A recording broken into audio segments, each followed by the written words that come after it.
Estamos de regreso en su programa Contra el Cáncer, en Radio Fórmula de la 12:30 AM, con el doctor Alberto Mijares y la doctora Elisa Cobas, su servidora. En esta plática que llevamos ahora me gustaría introducir, empezar con una pregunta, doctor. ¿Se le debe decir al paciente lo que tiene?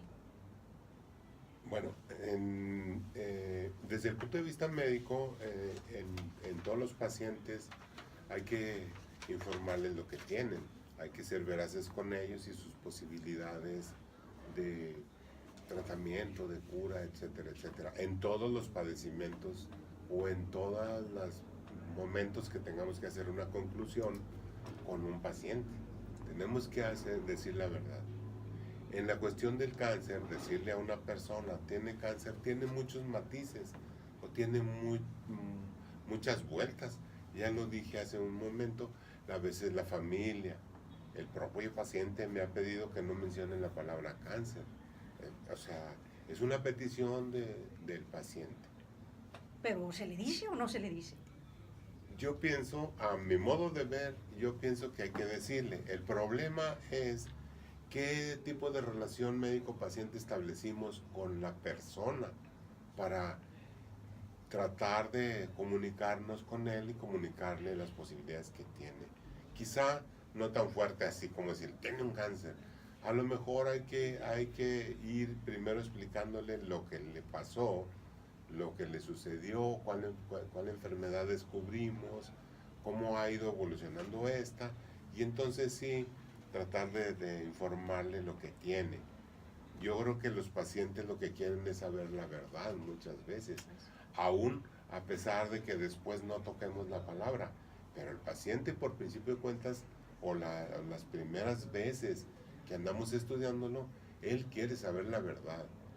Es muy difícil pues estarlo engañando, estarle diciendo otras cosas que no es la palabra esta, o otras cosas e irlo engañando, porque el paciente tarde o temprano se va a enterar, va a perder la poca o mucha fe que ganó con el médico, o con su familia, o con su hospital, y entonces eso no es muy prudente. Entonces hay que informar la verdad y hay que establecer sobre todo una buena plática con el paciente, de ser empático con él y tratar de orientarlo lo mejor que se pueda y resolverle todas sus dudas. Fíjese, hablando de la verdad, tenemos una situación con las redes sociales que a mí me gustaría comentar. Una red social, pues son aquellas como las que conocemos: Facebook, YouTube, Google, Twitter, Instagram, Pinterest, LinkedIn, Tumblr, Snap, Flickr, entre otras. E inclusive las de mensajería, como el famoso WhatsApp que tenemos en los teléfonos. Las redes fungen como medios de comunicación para facilitar la difusión de mensajes entre canales de información, y esto acorta la distancia, y es por eso que ahora estamos altamente comunicados. Inclusive tenemos comunicación con nuestros compañeros de secundaria, de preparatoria, nuestros amigos, nuestros padres, etc. Hacemos relaciones. Pero quiero darles unos datos concretos en esto y conectarlo realmente al concepto de hablar de la verdad en cuestiones de salud. Primero que nada, el planeta o el mundo tiene más o menos 7.500 millones de personas, de las cuales más de 4.000 millones tienen acceso a Internet. Estamos hablando de aproximadamente un 53% de la población mundial tiene acceso a la Internet. De esto, a las redes sociales se conectan más de 3.200 millones de personas. Y para que nos demos una idea, hay por cada 10 usuarios de esas redes sociales, 9 de esos usuarios están conectados a través del teléfono. Y eso lo podemos observar nosotros directamente, que sería otro problema que platicaríamos más adelante, el uso del teléfono móvil como dispositivo. Pero yendo más allá, doctor, la verdad, cuando uno recibe información por las redes sociales, lo que menos ve uno se va directamente al contenido, nunca se ve la fuente o el origen de dicha información. Entonces, la verdad a veces se mueve, no es necesariamente lo correcto. ¿Qué poder hacer ante estas situaciones? Bueno, habría que, así como nosotros estamos compitiendo por entrar a esas redes, tratando de traer una información veraz, una información científica, una información cierta, pues hay muchas gentes que compiten también a ella. Pero es una conducta extraordinariamente humana, el hecho de que nos comuniquemos con otros. Digo, la prueba está en de que a veces hasta el vecino sabe que tenemos tal o cual dolencia y nos trae el remedio. Con más ahora que hay redes para todos y que es alta la posibilidad de contar con un teléfono celular. O sea, ahorita Todo el mundo estamos comunicados bastante. Entonces, también la información que se transmite pues cae en las falacias, en las mentiras, en las cosas no ciertas, y que es muy fácil que las asumamos como verdaderas y empezamos a practicarlas, ¿no? Bueno, una de las cosas que se nos presenta cuando tenemos las redes sociales o el WhatsApp o cuestiones por el estilo, primero que nada es el interés de cada uno de nosotros de ver o buscar la información. Caso, en cuestiones de salud, cuando uno se enferma, lo primero que hace es ir a buscar a la red, a través de Google, Internet, de qué estoy enfermo, qué me pasa. Y consulta uno y se siente uno el médico en este proceso. ¿Qué es lo que tenemos que hacer en eso? Y obtienen la receta para todo su problema, ¿verdad? Obtienen cómo curarlo y la dieta y todas esas bueno, te conviertes en médico. ¿Sí? Sí, y también a un médico, pues a veces lo pueden sorprender con lo que han leído o con tanto que han leído de información que uno no la ha visto tampoco, ¿verdad? Okay. Entonces, vienen y nos pueden sorprender con tanta información que no es cierta. Y entonces el problema para nosotros es cómo sacarlo de esa información, o sea, cómo quitarle esas ideas que no son ciertas y ahora asumir las ideas que deben de persistir en una persona, ¿verdad?